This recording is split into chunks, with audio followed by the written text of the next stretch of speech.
I think might have been on the Facebook group. People were talking about buying houses back in Mobile. I'm with that if it's a group effort, but it's just not going to be me. Like, I can't change Tomanville by myself. Right now, like if I, financially, if I was in a place, maybe, but at the same time, I can't do it. But if we had a group of 50 investors or 100 investors and we're talking about buying Tomanville back one block at a time, that's a different case.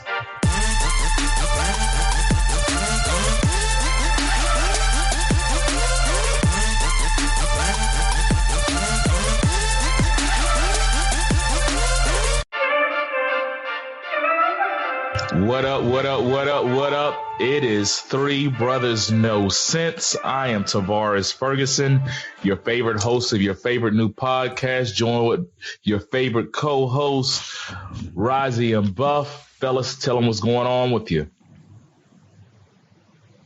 So are we still considered new? Yeah, I mean, we're only like 5 months in, 6 months in? So are we new? Are we new like the first whole year, and then after that, we're no like? I don't know, man. We're new and improved, man. I switched us to season 2 in January, so never mind. Disregard. So how do I seasons supposed to wait a year, Razi? Razi just do what he want to do. I just figured the seasons could go by the years since we record every week anyway. It wasn't like a real good cutoff time, so now we'll be able to on year. So since we plan on doing a live show in August, we should like let the live shows be like our season finale. Yeah. Like we did in Okay, that's what's up. That's what's up. So Phillips, what's good with you, man?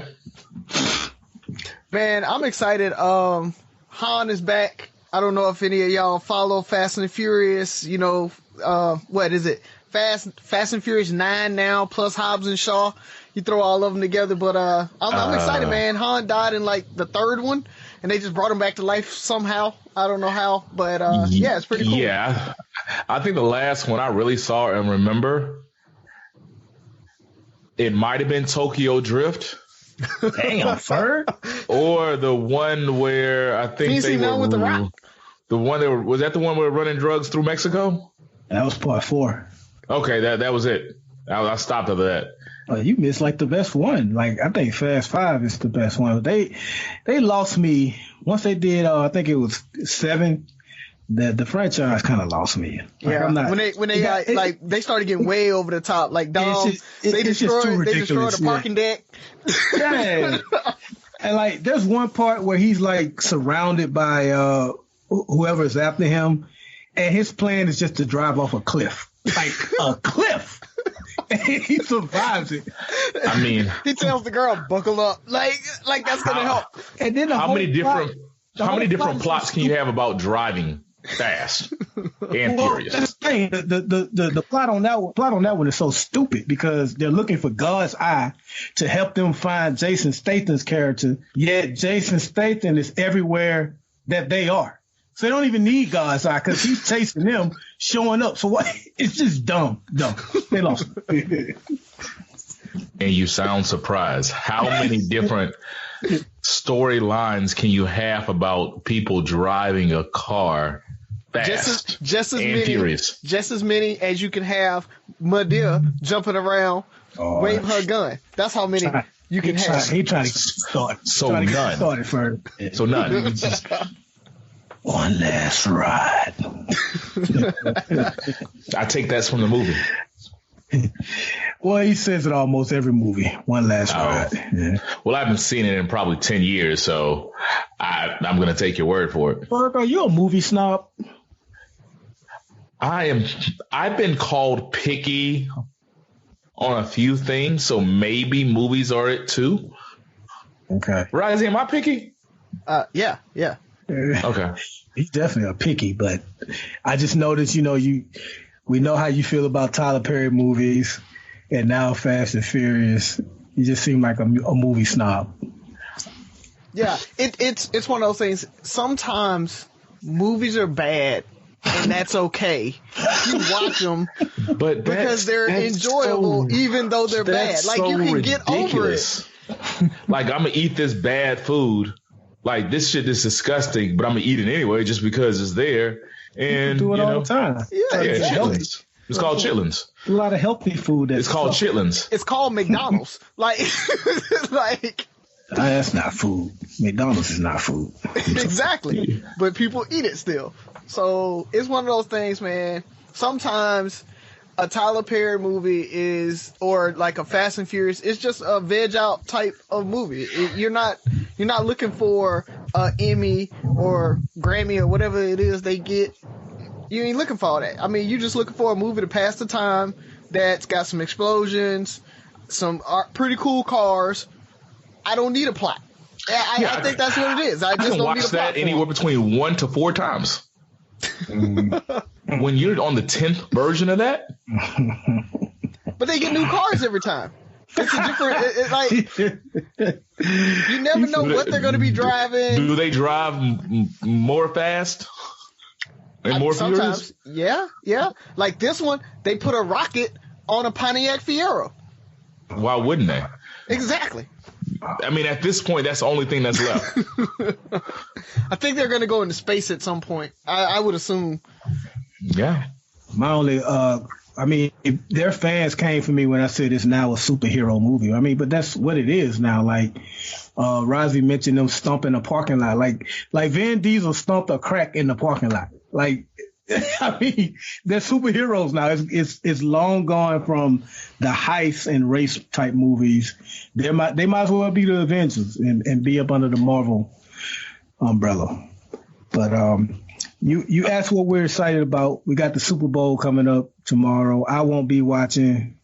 I don't know if you guys will be watching, but I know a lot of people are excited about that. And a lot of people. Why aren't you watching? Are you going to be working, or are you just still not watching NFL?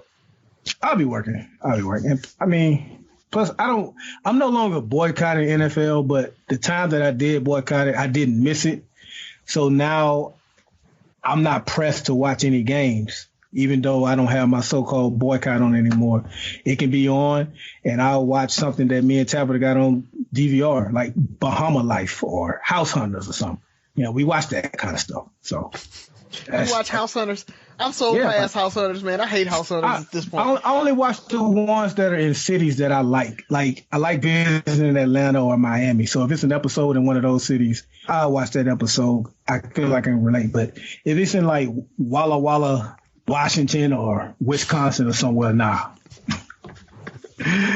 Touche. Y'all see Terry Cruz apologize? Yeah, did he? I have no comment on that. I'm just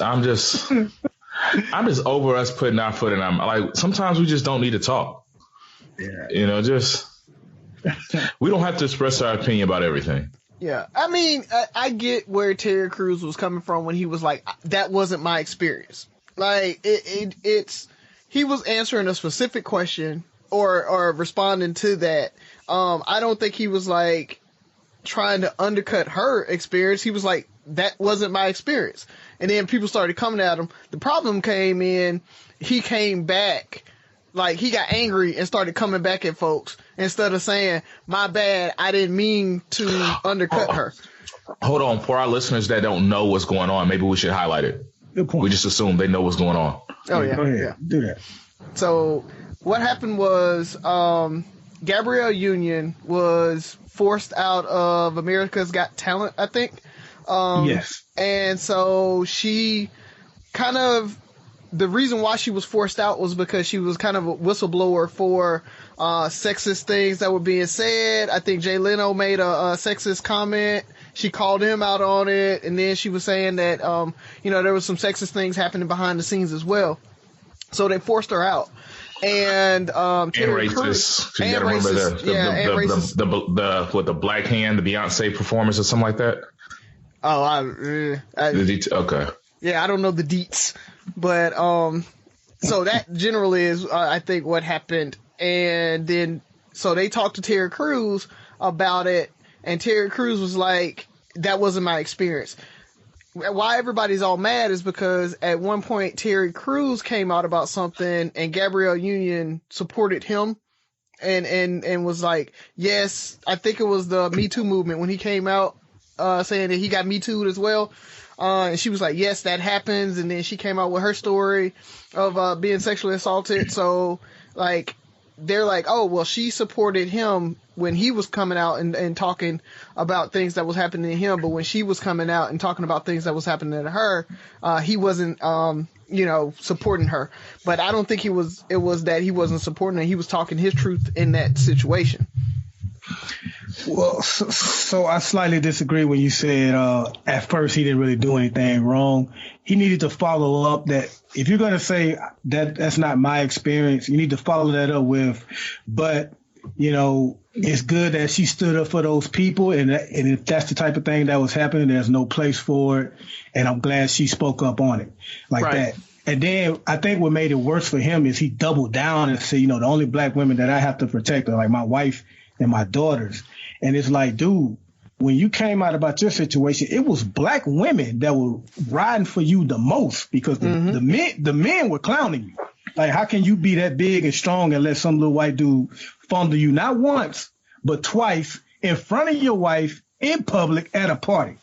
And it was black women that came to his defense. So if nothing else, he definitely should have rolled for her a lot more and not double down and try to stand by his comments. And now his quote apology seems hollow because it took so long. And for all we know, a publicist or somebody wrote it for him. So that's what it did sound a whole lot like some PR rep wrote that. It's just always touchy to me. Like everybody has an opinion. They deserve an opinion. But once you put your opinion out there, it's out there and you deal with the consequences of it. Terry Cruz, you made what some might call a dumb remark. Then you just pay the consequences. Like, it is what it is. Admit your faults. I misspoke and call it a day. Great point, Ferg. For those of y'all not watching, Razi just pulled out a Ziploc bag sandwich like he's at work. Oh. On a lunch break. You got a thermos over there too, big dog? Probably. At least it says Gatorade. I half expected it to say like Captain Planet or something. I got a whole lunchbox. Oh, Lord. Oh, hold on. Before we go any further. Hey, Michelle. He does it every show. I got to speak to our first lady. So, is that your Bob lunch, Razi? So what happened was I've been working on a rental property of mine for about the last 3 weeks, and so I was there all day today. And Jenica was like, "You want me to bring you something?" I was like, "Yeah." She brought it to me, but I didn't want to stop working to eat, and so I haven't eaten all day. And so it's for you guys that don't know, it's 8:00 at night right now, and I'm literally just sitting down to eat as well as record. So hey, just got to multitask sometimes. All right. Well, before we go to the break, Ferg, you sipping. So what's on your mind, bro? What's on my mind is I'm just surprised on how deep the loss of Kobe and all the things it sparked. It sparked a lot of conversations, a lot of different articles. For you guys that are on social media, probably seen the girl dad thing. And I want to first of all, say I'm proud of my timeline because I have not seen any women or single mothers try to kind of place themselves in the middle of that I'm a mother and a father type thing that we see sometimes during Father's Day and stuff like that. So I was really happy about that. Then even another article where it was just talking about how Kobe's death or how has allowed black men to mourn or kind of opened up that door. Because, I've seen guys on social media and even guys I've talked to in person that says, man, I shed a tear. It caught me off guard.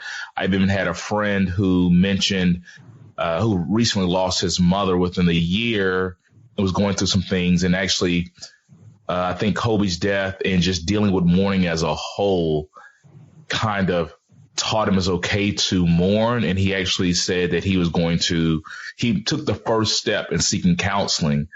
And so it's just amazing that something like this could be so impactful. And I think for me, it was, and I'm trying to find this article I posted or I read, and it was a comment that was made basically saying, if anybody listening, that slapping sound was Byron lotioning up. I don't know what he's lotioning up for. I'm ashy, man. I told you I was ashy. Once again, you put my business on the streets. Nah, they heard you. They heard you with the little clapping in the, yeah. It shouldn't have because I had it on mute. And back to what I was saying was how impactful Kobe's death was, especially to, I think, people of our generation. And this is a quote from the article, and it says, he was a North Star of sorts. We grew up with him, and therefore, whether we realize it or not, his mortality was tied to our own. With his death feeling just as abstract and distant as what we all hope ours to be. So basically saying somebody so young, somebody so iconic that we grew up with, we kind of figured that we would grow old together. So when somebody like that, you lose somebody like that, it reminds you that your mortality is not infinite. It's any one of us can go any day. And for somebody you idolized and looked up to and grew up with, like I said, you kind of half expected that. And, I thought I'll be seeing Kobe the next 20, 30 years, one day might be the, owner of the Lakers or, commissioner of the NBA. Who knew where his path was going to take him? But we kind of all expected to see that and grow old with that. And it just hit us like, man, we're part of this thing called life, and it can even grab the best of us. So don't want to keep dragging on Kobe. Fellas, you guys got anything? I did see one person post that she is a boy mom, but I didn't really take it as I take like the women that do the whole Happy Father's Day to me because I'm a single mom thing. But I did see that, and I agree with a lot of what you said about Kobe, man. I like what it brought out in us, the whole girl dad thing. Just men really learning, including myself. I mentioned how I cried for the first time in front of Tabitha, and I wound up when the Lakers played, I think it was last night, they did a tribute to him. And a few tears came out my eyes, man. And for a split second, I was trying to hold them back. And I was like, B, you got to practice what exactly. I said to myself, you got to practice what you preach. You on this show telling men how it's okay to cry. You still trying to, and I started letting them flow, man. Like, so hopefully a lot of guys are becoming more comfortable with that. I'm one of them. And like I say, it's crazy, man. I wasn't even like a fan. I wasn't even like a Kobe fan, but the shit has hit me hard. It's the second celebrity death that's hit me hard since Tupac. Like Whitney Houston passed, Michael Jackson passed, Muhammad Ali. None of them hit me hard like this one has. I think he was one of us. Like you just considered him. It's like, man, that friend that you knew that you grew up with, and it just. When you lose something like that, it's losing, like as I said, it's kind of losing a part of yourself. It just made you realize that you too can be gone in the flash of my eye. So, Razi, anything from you before we wrap it up? Nah, man. You talked about the girl dad thing. I loved our post. Anybody who follows us on Facebook, we did a girl dad post, and just seeing the support from all the ladies, the guys posting their little girls on there. It was a great opportunity for us to show. I even had somebody come up to me and say, sometimes we forget that you three are just real people. I forget that we've become caricatures or personas to some of these folks. Some of our listeners just know us as the three brothers. You know what I mean? Oh yeah. And so my friend came up to me and she was like, seeing that post really made me think of you guys and made you become people in my eyes again, even though she sees me at work every day, but she was still saying, like, as a three brother, it just feels different. And so it brought us back. So cool. Thank you guys. Thank you for all the comments, likes, shares on that post. And keep posting. Keep talking to us. We love the communications. We love that back and forth on our Facebook and our social media pages. Well, with that being said, Razi, I can't think of any better way to take us out. And when you come back, we'll be talking and asking our questions.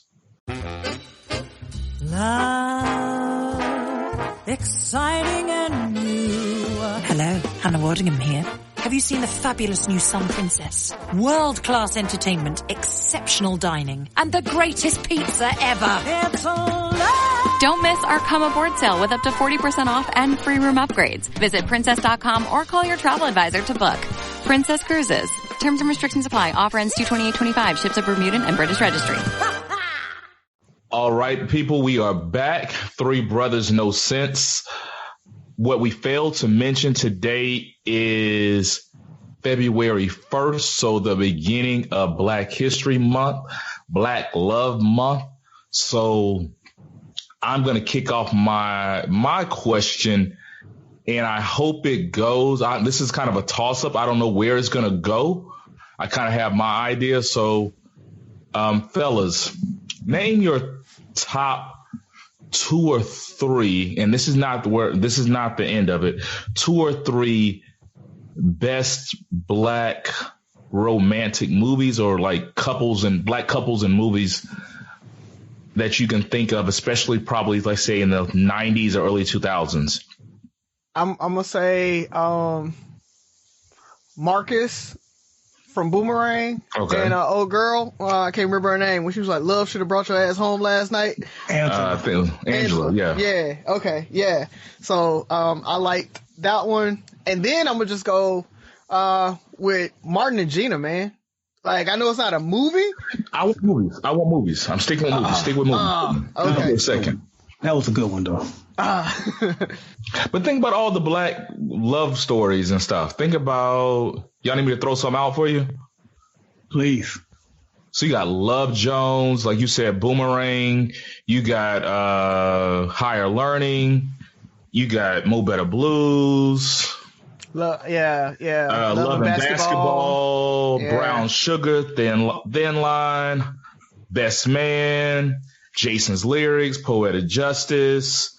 And it doesn't even have to be a love movie. Even 2 that we brought up last week, like Boys in the Hood, Menace to Society. Like, those were, there was a underlying love story in all those still. So while Razi is thinking, I'll go with one is a comedy, and that is Coming to America. And I like that because I like the idea that he had. I think he kind of went about it the wrong way, but I liked him wanting her to love him for him. Okay. Instead of the wealth that he had and stuff. Plus, it's a funny movie. Yeah. And I do also want to say Love and Basketball is trash. And then I want to come back around, and I had my second one. I had to slip in that Love and Basketball shot. Now I maybe forget my second. I think I'll go with it's a toss up between Best Man and The Wood. I had to make peace with The Best Man because when I was younger, I was only looking at it from a male's point of view, and I was mad that he still married her after what she did. But as I've gotten older, it's like, man, this dude was like smashing hundreds of chicks. And I mean, you do dirt, you get dirt. So all in all, it's still a good love story, a good movie. And I do like The Wood. I like The Wood, not so much for the love aspect, but it just reminded me of growing up as a young Black kid in the 80s and 90s, man. So yeah, those 2 right there. Okay. I'm gonna go back. So I already talked Boomerang. You hit one that I really love is Brown Sugar, and it's probably more so for the music aspect of it than anything else. Like, when they talk about I fell in love with hip hop, and they're talking about their girl in there. I mean, I love that junk, man. So yeah, I'm gonna go with them. And so for me, I agree. Great movie. The Rapper Dalmatians. That show was hilarious. Oh man, I can't with you guys. So my thing was, you guys kind of picked something that I didn't think of, but at the same time, it's interesting you said that because those are good movies. But I think of like Brown Sugar, I get. Your other one's Boomerang, right, Razi? Yeah. As far as like a love story, couple, a lot of people romanticize about that. Byron, yours was Coming to America. A toss up between The Wood and The Best Man. Okay, so I'm gonna go with The Best Man on that one. And so mine probably was. I didn't like Love. I didn't like Love Jones. Love Jones annoyed me for a minute just because everybody was on it. But I did like Love and Basketball just because I was a Sanaa Lathan fan. I think that might have been what it was. And Boomerang. And the reason I asked that question is I happened to be watching Mo Better Blues today. I don't know if you guys ever remember that movie.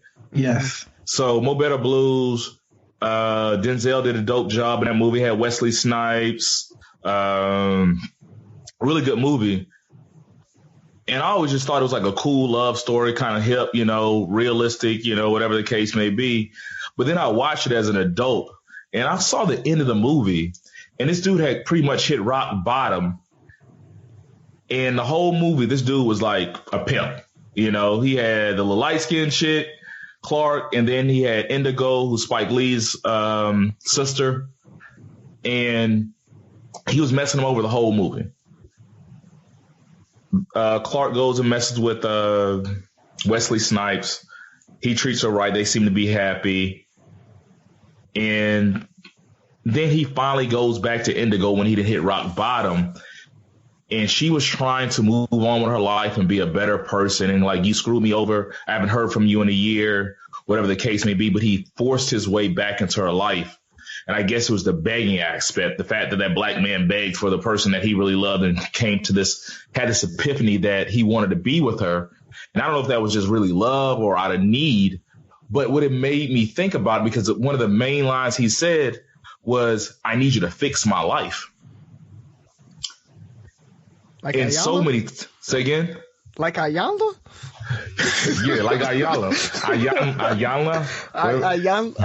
I can never say her name. Her. Ayala. But it's crazy because when I look at a lot of these movies, it's the common theme. It's this black man messes over this woman pretty much the majority of the movie, except maybe in Boomerang, Buff, or he messes her over, or he doesn't realize he loves her. He half ignored her most of the movie and then messed her over in the end. So, and think about it. It's kind of like, and we hear so many black women talking about that, I've seen lately, like, black women stop trying to save our black men. And so many black women's like, I'm tired of just, being that scapegoat for them or that safety net for them. And it's like, especially in the 90s and early 2000s, it was really like, find this guy. He has some potential to be good. He's going to screw you over for the most of the movie, most of the life. But if you love him enough, you can save him. And then we fall in love and think it's a great storyline. And it's like, is that what and I know it's for theater. I know it causes for good, but is it art imitating life or is it life imitating art? So are our women romanticizing about some of this stuff? Are they seeing this stuff and making it okay? Because think about most of these movies, Love and Basketball, Q screwed, what's her face over pretty much the whole movie. Yeah. She had to literally say, play you for your heart. Like, and that's a love story. Like, I'm begging you to be with me. Love should have brought your ass home last night. Like, he cheated on her. He almost cheated on her and realized that he loved her the whole time. And she had to fix him. Like, it's. I think that you have to have a story arc for a movie, though. Like, like when you're saying art imitating life or life imitating art, I really think that's what those art pieces are. When you talk about a drama, it's going to be like that. But I mean, if you look at, I don't know, All About the Benjamins, And no, let's not go there. Nope. No, I'm just saying. Like Mike Epps and Ava or whatever, Eva Mendes, like they went hard. Like that was she was down for him no matter what. I'm not considering that. That's irrelevant to the argument. Why? All About the Benjamins should not be put in the same category as any of those movies in name. Because you're talking about romantic dramas. Romantic dramas are going to have that drama on it. I mean, so you can't look at a single genre of movie and say, this genre is doing this thing that I don't like, and then ignore all the other movies out there. So maybe I didn't ask my question, because when you look at these movies that women are liking and looking up to and romanticize, they don't romanticize about the relationships in All About the Benjamins. They want to have that Marcus and Angela love. They want to have those type of situations. That Love Jones, when dude really, he was in love, but he didn't know how to express it, and he was trying to be too cool and almost lost her. But that is probably one of the biggest black love stories in recent history. Like I can't name a woman that doesn't really like Love Jones.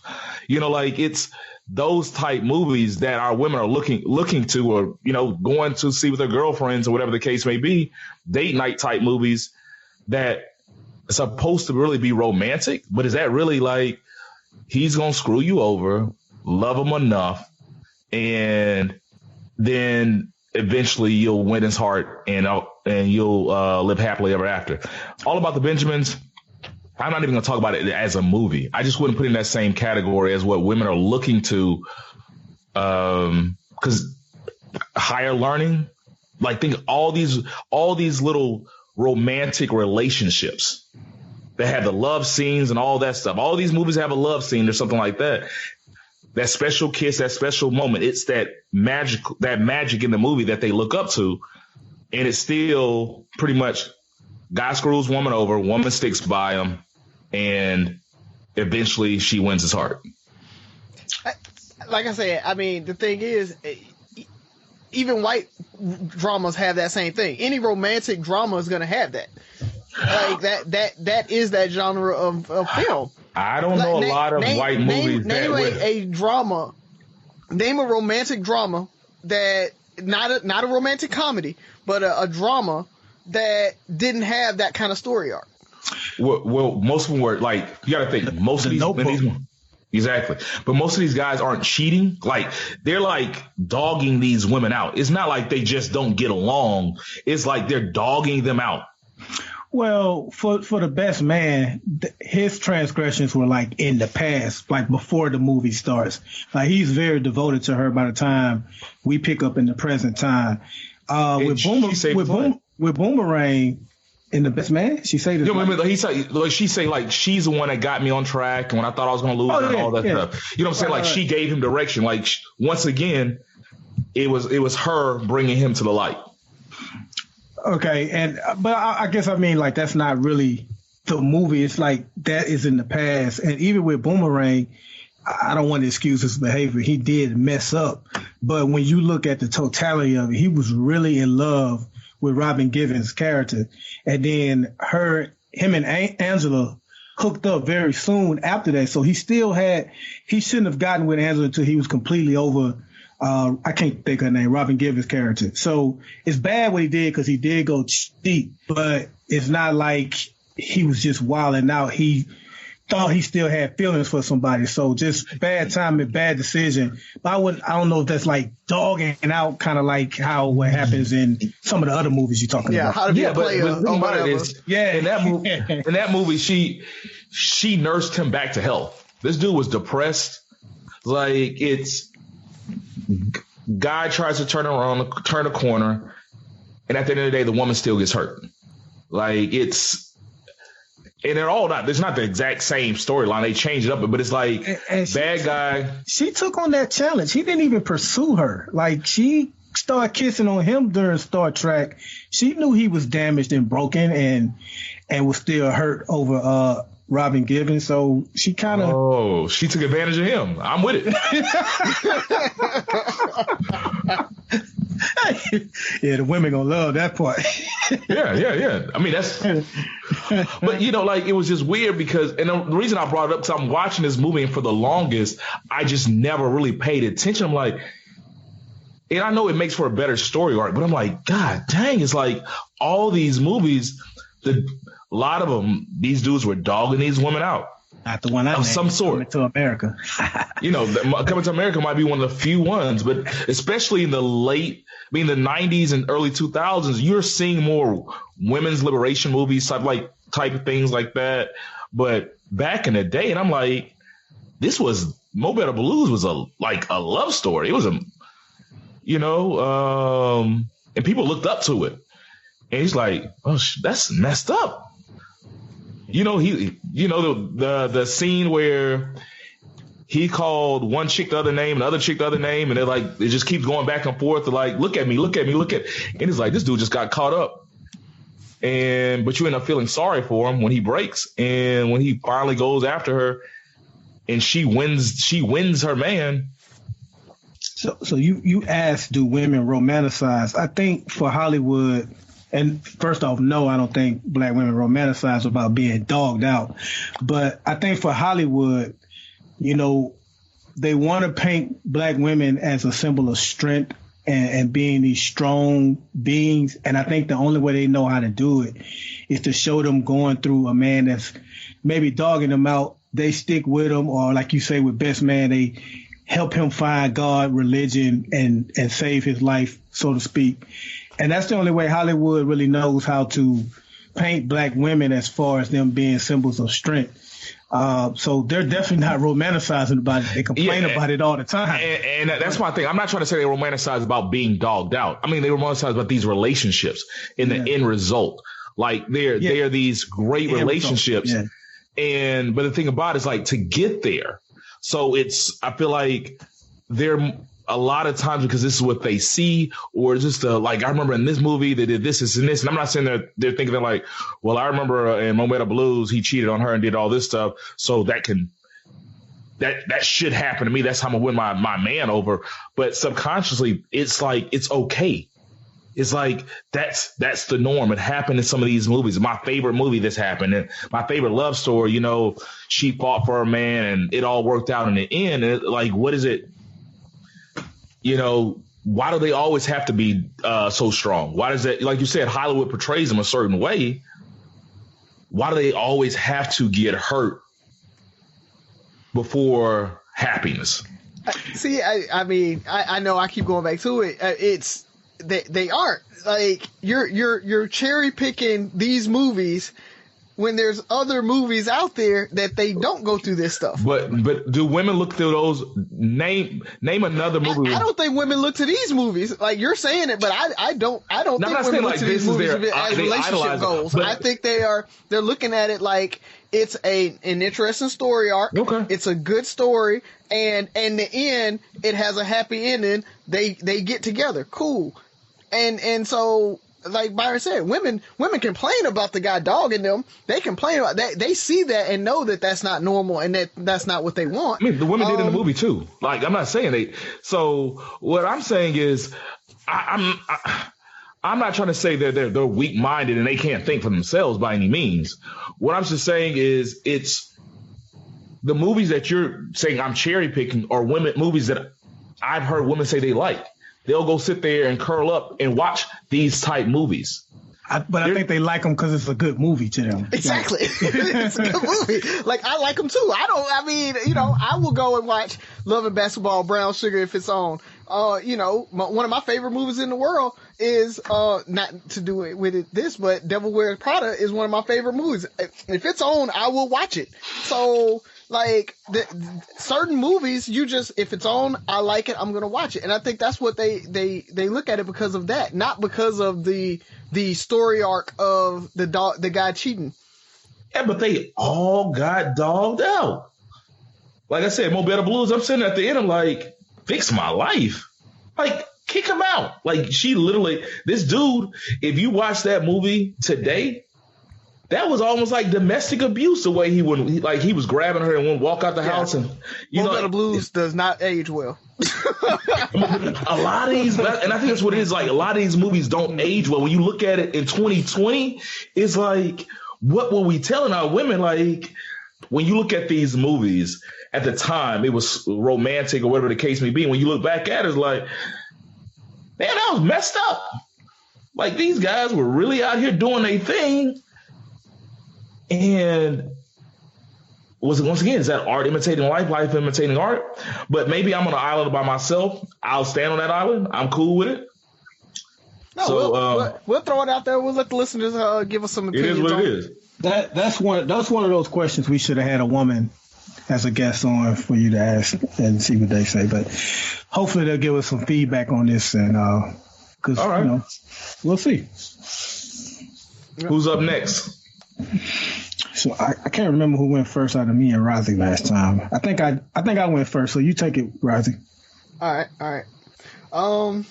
right. So it is Black History Month, and I want to talk a little bit about sacrificing our children, and I'll explain that a little bit. But my next Alabama Leadership Initiative retreat is coming up this weekend, and I was just kind of reviewing some of my notes and everything, and one thing popped in my head from a sidebar conversation that I had from my last retreat.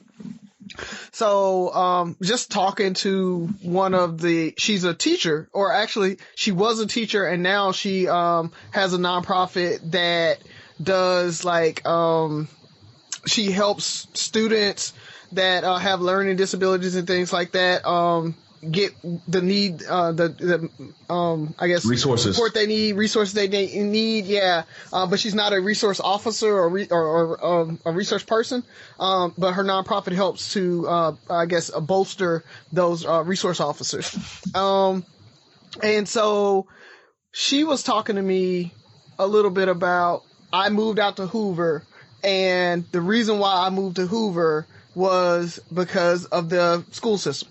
Point blank period. That's the reason why we decided to move out of Birmingham to move into Hoover, because the kids, we wanted them in a good school system. And so she was talking about staying in the Birmingham school systems and things like that. And because the only way that those school systems are going to get better is people like us that have money, that pay property taxes, that buy bigger houses and stuff, stay in the city limits, pay those property taxes, send our kids to school so that the scores can go up. Because a lot of times it's not about the school, it's about what happens at home. And that's why your kids have better, grades and things like that. And so for people like us that are going to support our kids and everything, a lot of times we fly from those kind of poor neighborhoods or really black neighborhoods a lot of times, and go into these white neighborhoods because they have better school systems, or perceived as better school systems. And so, and I just, hands out, I was like, yes, I understand what you're saying about staying in those school systems and trying to, bolster those and helping out the grades and the scores and all of that. But the thing is, I can't sacrifice my kids to do that. And so, I've got to make the best choice for my kids, even if it does, I can't save the world with this one. And so my question to you guys is, would you sacrifice your kids? Or I guess that has a negative connotation. Would you stay in poor neighborhoods or something like that where the school system isn't as good, and just so that your kids and everything, and so that you can help the school system get better? Well, I feel like for me to say yes would be a lie, because I have a kid and we're not living in a predominantly black neighborhood. So I guess the answer is no. Up here where I am, so you have Washington, D.C., that is in between Maryland and Virginia. And for those that live up here, to simplify it, most people say Virginia is the white folks side, Maryland is the black folks side. And for me, when I first moved up here, Prince George's County, which is the richest black county in the country, If you look at the median, the average income, housing prices, all of that stuff, and it's still bad. So when I first moved up here, the carjackings were just like the drive-by shooters, all of that stuff.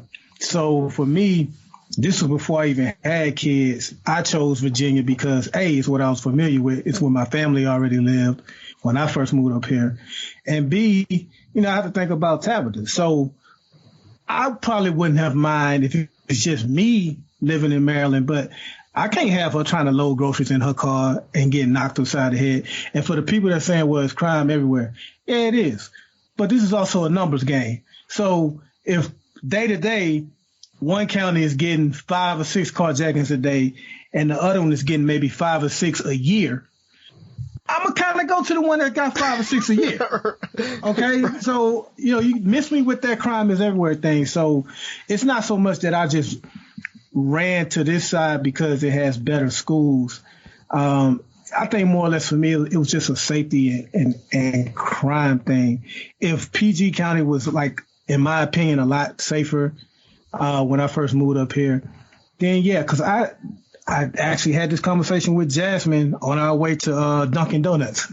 I was telling her that we're in a predominantly white area and that it's up to mommy and daddy to teach her more about her background and stuff like that. Those are the things that concerns me when you're in a predominantly white neighborhood. So I think on a case-by-case basis, should you, as Razi says, sacrifice your kids, if it's safe enough, don't just look at white schools as being better, because that's not necessarily true.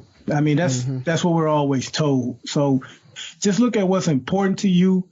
And if you can make it happen, I definitely think you should. If I could, I definitely would. But that just wasn't how it is. I think PG County has gotten better, but that's just, when I first moved up here, I got more familiar with Virginia, and here I am. This is a question I've thought about a lot. And to understand my answer, you have to understand my values.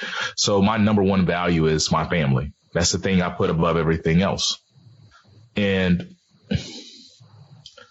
it's my duty to always do what's best for them. And so give a little backstory, and I don't know if I talked about this before. When I make decisions, I try to make decisions based off of my values, and I use my values as almost like a board of directors. So I kind of put these 5 things in a row and say, how does it affect my family, my finances, and so on. And if it affects my family adversely, then I can't, in good faith, do it.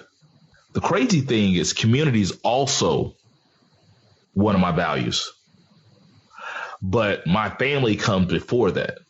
And my thing is, I wish we were in a situation where we can make a mass migration back to the inner city, but it would be a mass migration. It has to be groupthink. You're talking about gentrification, and that's just bad. Remember that. No. It is what it is. But if that's what they need to get the school systems, the thing about it is it can't just be me. It has to be the community knows what's going on. It has to be groupthink. We're bringing wealth back into this neighborhood. We're focusing on it. Your taxes might go up, or your taxes are probably going to go up. That's a part of this. But the benefits are the school system's going to get better. It might not be today, it might not be tomorrow, but also got to make sure as the school system's getting better, I'm not sacrificing my kids. It might take 3 to 5 years for that to happen, and they're getting substandard education. And not just saying, like Byron said, white schools aren't necessarily bad or whatever the case may be, but also when I made this move, I tried to pick a school system that had good grades. And so it's tough. Like, I can't sacrifice my kids if you're not willing to sacrifice as well. Like, that's not up to me to save everybody. Now, if you want to talk about saving and we can in agreement saying, hey, I'm willing to sacrifice a little bit, then that's for the greater good. Yes. But it's just not up to me. I think that's the reason we don't get a lot of things done is we expect just one or two people to do it. It's like, why haven't you done it? Hey, let's sit down and talk about it. Let's sit down and come up with a game plan. Just like I think might have been on the Facebook group, people were talking about buying houses back in Mobile. I'm with that if it's a group effort, but it's just not going to be me. Like, I can't change Tomanville by myself. Right now, like if I, financially, if I was in a place, maybe, but at the same time, I can't do it. But if we had a group of 50 investors or 100 investors and we're talking about buying Tomanville back one block at a time, that's a different case. But also the residents of Tomanville would also have to agree to certain things as we're taking on this project. And it's or they don't agree and we gentrify the area and now they hate us even though we're trying to improve the neighborhood. So there's a lose-lose there. And so my thing is, my kids or my family is not even should have to suffer, but we shouldn't be the only players in this game. So I look at it almost like I looked at the boycott, where it was never going to go anywhere if it wasn't mass participation. It was, people say, well, the players in a boycott. Well, the players weren't, in my view, the players weren't boycotting because the fans were still going to watch the sport. You don't have my back. Why am I going to go out? Why am I the person has to put this movement on my back? And the fans were like, well, I'm not going to stop watching because the players aren't boycotting. Like it has to be like, okay, together, like, hey, we're not going to play. You're not going to watch. Let's see. Now we can make things happen. It's just not either or. It has to be at least the majority are all on the same page. And until we can get on the same page, I can't die on that cross. I can't die on that sword. Like I have to do what's best for my family until the rest of my people, the rest of my community are at least ready to come with a game plan and we can do things together. So until then, Ferg's out. So all three of us are living in areas that we didn't grow up in. We're like essentially all from Mobile, Razi in Birmingham, you're in Houston, I'm in DC. It would be stupid for me not to listen to the people that grew up and lived here. I remember I started out at the airport and I had this apartment book looking at places because Tabitha was getting ready to move up here. Thanks, babe. Tabitha was getting ready to move. I mean, as soon as I called her name, she walked in. She was getting ready to move up here, and I was like, the cheaper prices were in Southeast DC, and if you know DC, your eyes just got big. But I was like, I was telling people like, I'm looking at this apartment right here in Southeast DC, and I remember this one chick said, "Southeast? Is you crazy? No, you cannot move to Southeast. No." And so they just told me about all the crime and stuff. And even people now that live in Maryland and Prince George's County, most of my coworkers have their kids in private schools. So I would be dumb to not listen to them and try to do what's best for my daughter. So it's not so much, again, I just wanted to reiterate, it's not so much that I just wanted to be another affluent, well, I'm not even that affluent, to be honest, but affluent black person that participates in what we call white flight, but I had to do what I thought was best for my family, kind of like what Ferg said. I had to do what was best. Yeah. And that, like Ferg said, that was kind of my response to her was, let's do it together. Let's gentrify an area. Let's say we're going to go and buy a block or two and all our kids are going to go to the same school. And so now we know that school is going to be funded. We know that there's going to be not just me showing up at the PTO meeting, but there's going to be a good block of 15, 16, 20 people at the PTO meeting talking about how we can improve the school and this, that, and the other. I'm like, when we can do that, when we have this concerted effort, I'm down for it. Like, I'm down for the cause. There's nothing that says, when my next time I want to move, or if we have this plan and, all right, 5 years from now, everybody be ready, have your house ready to sell, here's where we want to go, and actually have a gentrification plan. Like, that's the thing. We're going to buy back that block, and we are going to make it better. And so I'm cool with that, and I'm down with that. And so if anybody out there has a plan, around Birmingham like that, holla at me, and we can get. I'm all down for that, but I can't be the only person that's doing it, and I can't carry that on my back. Was her question, why are we leaving, or should we move back? Like we should have never left. Both. It's basically, it's like, why did you leave? I gave the answer, and she was like, you should move back, because that is how the school system's going to get better. The area is going to get better because you need money. You need money for a area to improve.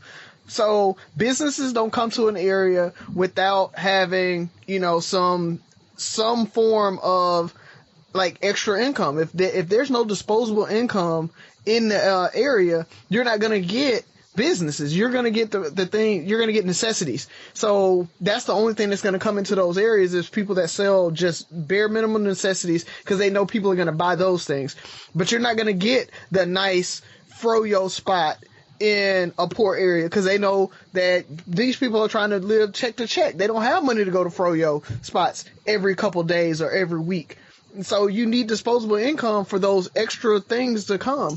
And when those extra things start coming, it's a cycle, and more people move, more people come in. That's just how it goes.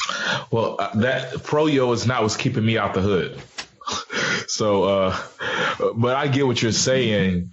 It has to be a concerted effort. Businesses have to understand what's going on. But I just remember before I moved where I moved, I was in Mo City, well, the outskirts of Mo City, and it was a food desert. We had to go so far to go to a nice grocery store. I had to go so far to go to get something nice to eat,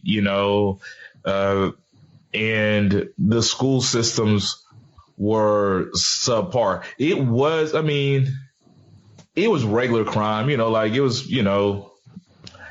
similar to growing up in Tomanville where I was at, like, yes, you're going to go out and there's going to be D-boys at certain gas stations standing out here doing their thing, which really didn't bother me as much. But at the end of the day, when it comes to my kids and what the plan I have for them, then also looking at the conversation we kind of had last week about preparing our kids for the future, it's like, I gotta over prepare them. They still have to be 10 times better.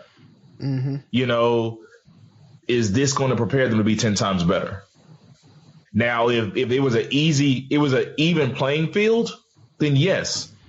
It's not that I can take my kids to a good school and they're going to be okay. It's like they almost have to go to the best school just to be on level playing field from the get-go. And that's the world we live in, so. Cool. Just wanted your thoughts, guys. Appreciate the conversation. What you got for us? So I'm going to bring us home with this question right here. And there's a chance you guys are going to need a moment to think about your answer. So Razi, you may have to edit out some of the dead air. But who is someone that you don't necessarily like or can't stand or maybe even hate?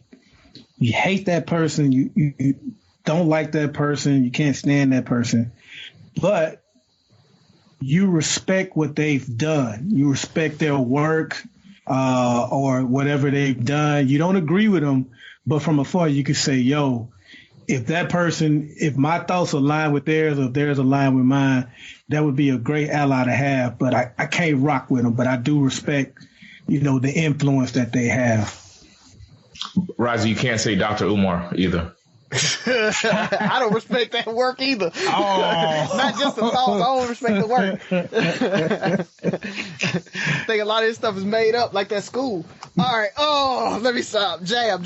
Okay. I'm probably going to steal yours, Byron, but I'm going to say Mitch McConnell, man. Oh, yeah, I did post about him. Yeah, for anybody who wasn't following him, for folks who don't understand, you might hate Mitch, but as a politician, he is probably one of the most successful politicians in modern history.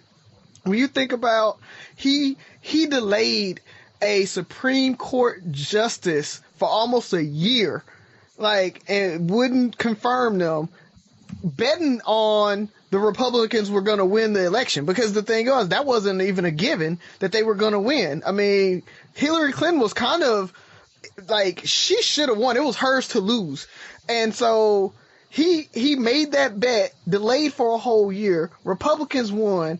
They have filled these lifetime appointments for, I think it's a record-setting number of appointments for judicial nominations. Mm-hmm. So, like, they have stacked the deck in the Republicans' favor. Or I'm going to say he has stacked the deck in Republican favor for years to come. When you talk about how he's treating Trump with the impeachment and stuff, the thing is, because the Constitution is so vague on impeachment, like, he actually is doing everything legal, and nobody can really say, you can say, oh, I disagree, I'm disgusted with him, he's ignoring it, blah blah blah blah blah. But the thing is, you can't do anything about it. And that's what makes him such a good politician. I mean, he is up there, man. Like, he is running things. That's a great one. That was a great one. Well, as no surprise, you guys probably know who mine is. Is it Tyler Perry? It is Tyler Perry. Is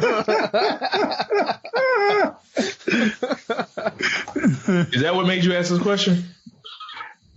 No, I have a list of questions, man. I've been waiting to get to this one for a minute. So, well, it is. I'm not a fan of his movies. I'm not a fan of his plays, especially any of the Medea stuff, because I've just seen so many strong Black grandmothers, and the caricature he has them play, the loud, angry, gun-toting, that's not our Black woman. Yes, there's a certain strength that he tries to portray and all that, but it's still kind of, it's just disappointing. And then I just get disappointed in how many people are just still entertained by it. That's my bigger thing. I can't believe that it's just, he has so big of a following, but that's neither here or there. The fact that he stayed relevant, he stayed true to himself, and he's come from nothing, like nothing. Sleeping in his car. Yep. Mm-hmm. And when he first came out, there was no way to foresee that he would be as big as he is. It was impossible for this guy to have this huge studio in Atlanta and to be worth what he's worth and to do all the things that he does, and for people to openly talk about how disappointed in his work they are. Like, it's almost bipartisan. It's like, it's people that just really like, I don't rock with this dude. And then he has his loyal constituents. And so my thing is, I don't see how he does it. I'm still baffled, but he's found his niche, and he has been so successful. And what's crazy is I don't see him going anywhere. I don't see his fans asking anything more of him. And I can see him around another 10, 15, 20 years.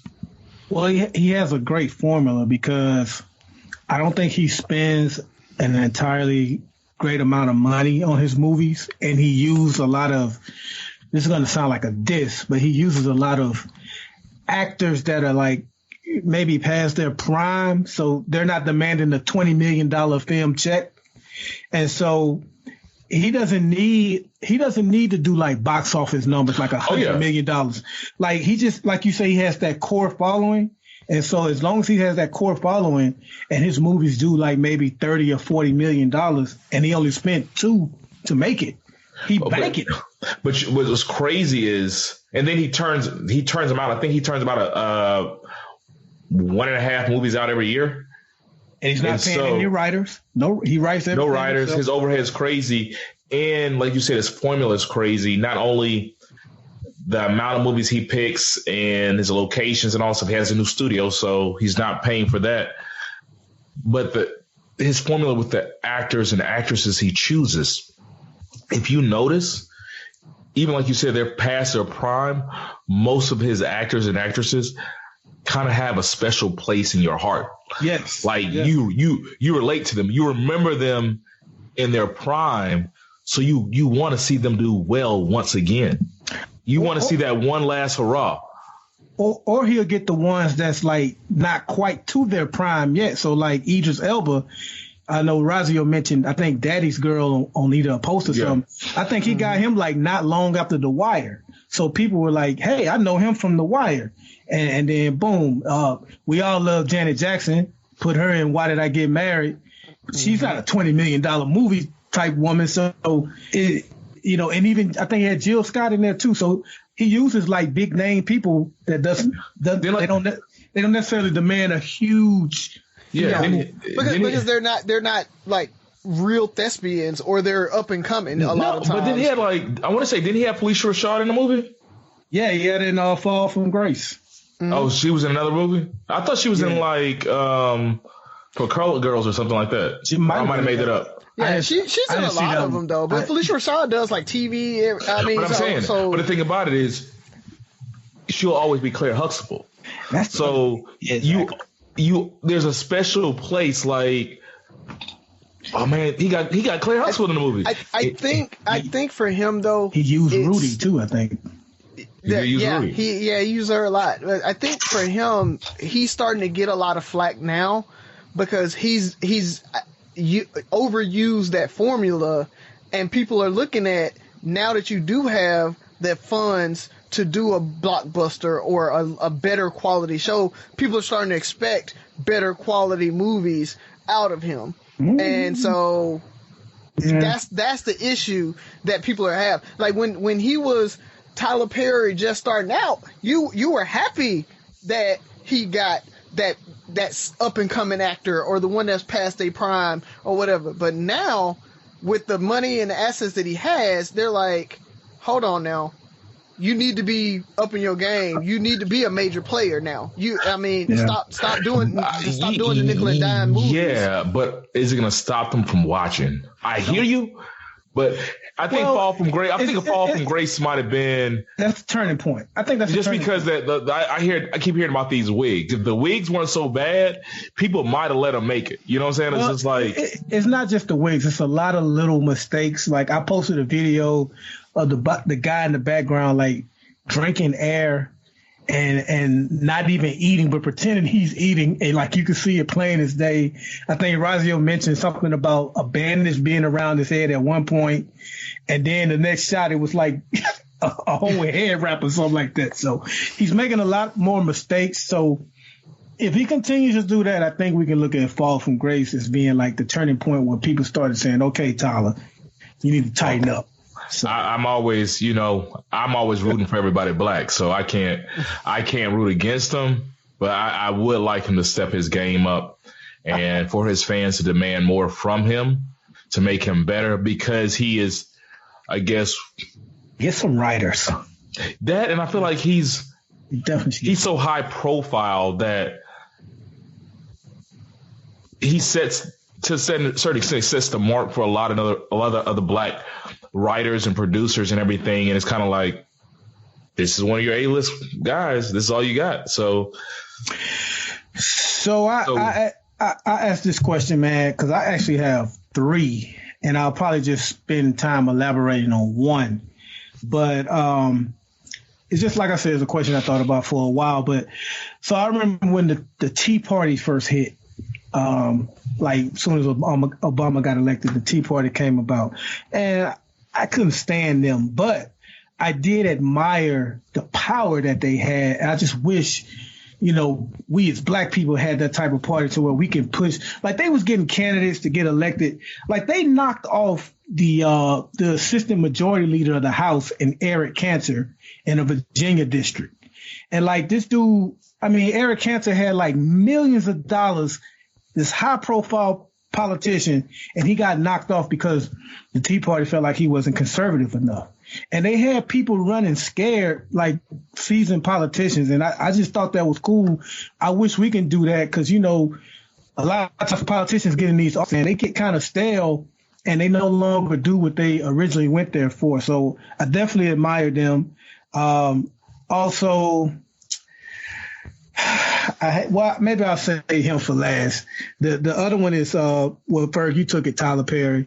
And so I'll need to elaborate on that. But y'all might raise your eyebrows on this one, but Donald Trump. I wanted to say that, but I didn't want to be hated. Well, I respect his gangster. That dude is gangster. Here's the thing. With him, it's a little different. I don't care for him, but I'm not going to even say I respect what he's done because he was born rich. You know, he doesn't pay people properly. He does crappy work. Even this wall that he kept complaining about, he finally gets it built and we find out it collapsed. So he's pretty much a con man in my eyes. But I think when it comes to him, I respect what he could do. If he chose to be a more inclusive president, if he wasn't so divisive, I look at the power this man has. I know people stick to their parties, but I've never seen a politician with followers that are so into him.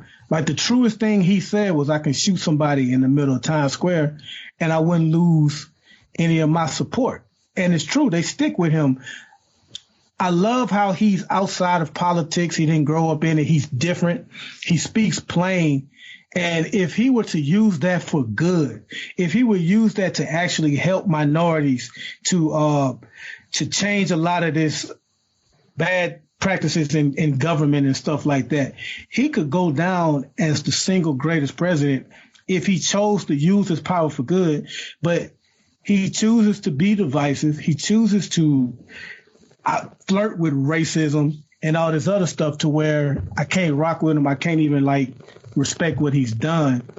But for a man to get elected like that and have the power that he has, it's just a missed opportunity because I think he really could have flipped the world of politics on his head. And I agree with you wholeheartedly. But to add on that, the reasons you can't rock with him is the reasons I respect the shit out of him because nobody has ever had the balls to be that ballsy. Like this dude he hides in plain sight. Like it's just, I can't even imagine. Name one other politician that would just come out and just do that stuff and just. Dude, this the CIA, the FBI. He's just well decorated colonels and generals. I mean, it's nothing he can do that'll make people turn on him, man. But and he blatantly lies. Yeah, he does. This is the biggest turnout ever. Are you looking at what I'm looking at? It's just we would tear anybody else, and actually they do tear him. And it just like you said, his supporters are so diehard that they're not going anywhere. And he doesn't care. He doesn't care. He is the anti-Obama. People wish that Obama would have came in with the nuts that Trump came in with. If Obama had that much just gall to just I'm gonna do it. Reparations just passed. It is what it is. Hey, you know what, though? On the flip side, and this speaks to America as a whole, and I hope I don't get the show in trouble, but America is still a little bit too racist. And if he did the things that I wished he would do, like take up for minorities and stuff, then he probably wouldn't be as popular. But that's what I'm saying. Yeah, they like him. Like you say, they like him because of the things he's against, kicking Muslims out of the country and wanting to build a wall and stuff. So everything, the Obama had to walk on eggshells because if he would have did one thing, just one thing that was kind of a little far-fetched, he's gone. This dude goes all the way. And it's kind of 4 more years. You hear the chants. This dude could incite the next civil war. I feel like he's that strong.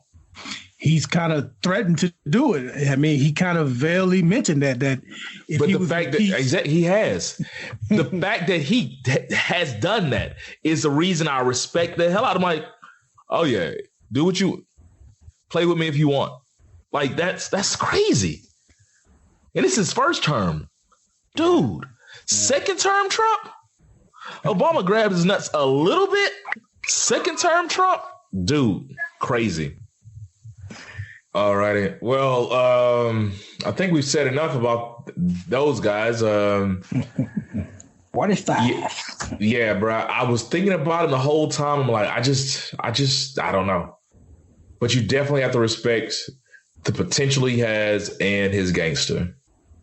But with that being said, fellas, another great show. Time to wrap it up. Which one to leave him with? Mr. Macarelli, you want to take it? Yeah, hey man, I just want to say we appreciate all the love we're getting, man. I made that video about credit, and it had a huge response.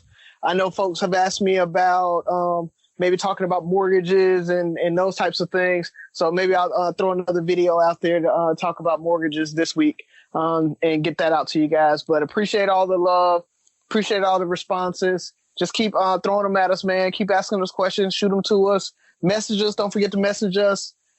Drop a message, or you can just email us, 3brothersnosense@gmail.com.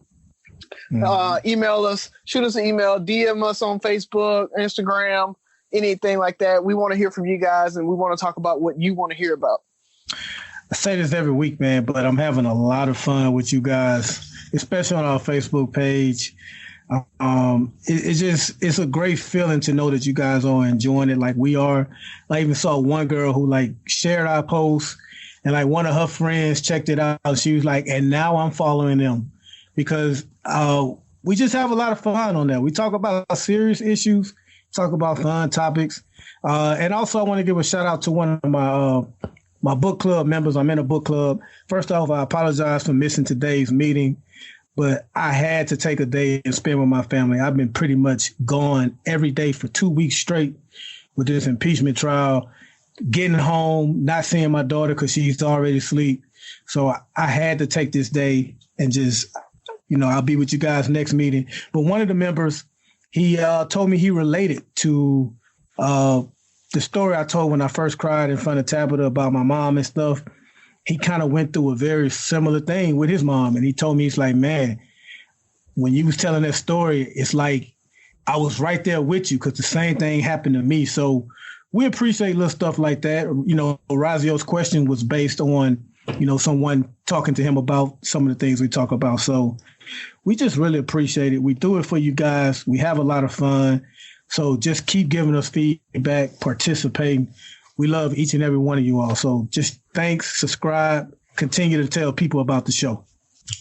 Well, my co-host did it right. There's nothing really to be said about anything they said. It is Black History Month. We challenge you guys to go out, as Razi said last week, and do something great for somebody else. Volunteer. Once again, read some Black literature.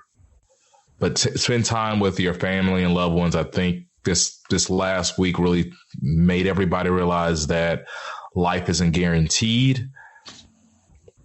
If you have beef, if you have problems with somebody, life's too short. Get past it.